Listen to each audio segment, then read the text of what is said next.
So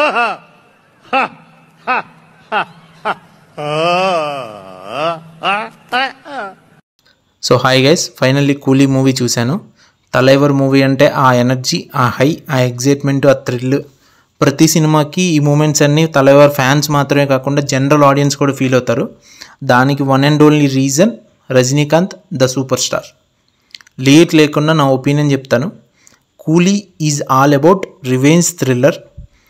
Thalaivar ఫ్రెండ్ని murder చేస్తారు. ఆ ఫ్రెండ్ కూతురు శృతి హాసన్. ఈ మర్డర్ చేయడానికి వెనకాల ఉన్న రీజన్, ఒక పెద్ద గ్యాంగ్ ఉంటుంది. ఆ gang leader Simon alias Nagarjuna గారు. నాగార్జున గారికి ఒక నమ్మకస్తుడు ఉంటాడు, దయ్యాలు. షౌబిన్ షహీర్ అని మలయాళీ యాక్టర్ చేశారు.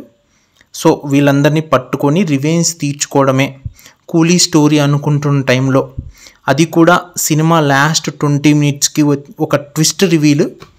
ఇక్కడ 2 మెయిన్ లీడ్ యాక్టర్స్ ఇంట్రడక్షన్ అవుతుంది. అంటే వాళ్ళు ఎందుకు వచ్చారని నన్ను అడగకండి, నాకు కూడా తెలీదు. ఈ కథ ఆన్ పేపర్ మీద ఇలానే ఓకే చేసి ఈ మూవీలో యాక్ట్ చేసిన ప్రతి యాక్టర్ కూడా ప్రాణం పెట్టి యాక్ట్ చేశారు. కాకపోతే ఎడిటింగ్లో కూడా చూసుకోలేదేమో, ఈ మూవీలో అసలు కథే లేదు. బిగినర్స్ మిస్టేక్ అనుకోవడానికి కూడా ఎక్కడ స్కోప్ లేదు. ఎందుకంటే లోకేష్ కనకరాజ్ గారికి, ఈ మూవీ డైరెక్టర్ గారికి ఆల్రెడీ 4-5 మూవీస్ ఎక్స్పీరియన్స్ ఉంది. సో నా ఒపీనియన్లో చెప్పాలంటే లోకేష్ కనకరాజ్ గారి తప్పు కూడా ఏం లేదు. ఎందుకంటే ఈ మధ్యకాలంలో వస్తున్న మూవీస్లో, చాలా మూవీస్లో ఎక్కువ హైప్ అండ్ ఎక్స్పెక్టేషన్స్ మనమే పెంచేసుకుంటున్నాం. పెద్ద పెద్ద యాక్టర్స్, చాలా మంచి ప్రొడక్షన్ వాల్యూస్ ఉన్నా కూడా మనకు మూవీ ఎక్కువ కనెక్ట్ అవ్వడం లేదు. దట్స్ బికాజ్ మరి మనమే ఎక్కువ ఎక్స్పెక్టేషన్స్ పెంచేసుకుంటున్నామేమో. ఈ కూలీ మూవీలో నా వరకు నాకు చెప్పాలంటే కథ అయితే లేదు, నేను అది గ్యారంటీగా చెప్పగలను. ఈ కూలీలో కూడా పెద్ద ఇండస్ట్రీ నుంచి పెద్ద పెద్ద యాక్టర్స్ వచ్చి యాక్ట్ చేశారు. హై వోల్టేజ్ యాక్టింగ్ ఉంటుంది ప్రతి ఒక్కరిలోనూ, అందరిలోనూ scene to scene high voltage acting ఉంటుంది. బట్ ఆ యాక్టర్స్ పర్ఫామ్ చేస్తున్నా కూడా ఆ సీన్ నీకు అంత ఇంపాక్ట్ క్రియేట్ చేయదు. నువ్వు థియేటర్ నుంచి బయటకు వచ్చినా కూడా ఆ సీన్ కానీ ఆ విషయాలు కానీ ఏం గుర్తుండవు. దట్స్ బికాస్ ఆ సీన్లో ఏం లేదు, డెప్త్ ఏం లేదు నీకు. సో కథే లేనప్పుడు ఆ సీన్ డెప్త్ ఎక్కువ ఉండదు కాబట్టి యాక్టర్స్ పర్ఫార్మెన్సే గుర్తుంటుంది కానీ నీకు ఆ సీన్ గుర్తుండదు. సో దానివల్ల నా వరకు నాకు మాత్రం ఇద్దరు యాక్టింగ్ మాత్రమే బాగా నచ్చింది. ఫస్ట్ శృతి హాసన్ గారి యాక్టింగ్, రెండు షౌబిన్ షహీర్ గారు అలియాస్ దయ్యాల్ అనే క్యారెక్టర్ ఒకటి చేశారు. ఈయన మలయాళీ యాక్టర్, మీ అందరికీ తెలిసే ఉంటుంది. అంతే, వీళ్ళిద్దరు పర్ఫార్మెన్స్ మాత్రమే నాకైతే నచ్చింది. మిగిలిన వాళ్ళ సీన్ డెప్త్ లేకపోవడం వల్ల అంత బాగా ఇంపాక్ట్ అయితే చూపించలేదు. ముఖ్యంగా ఆమీర్ ఖాన్ గారు, నిజంగా ఆ క్యారెక్టర్ ఎందుకు వచ్చిందో కూడా నాకు అర్థం కాలేదు. అవసరం లేదు అని అనిపించింది, పూర్తిగా అవసరం లేదని అనిపించింది నాకైతే.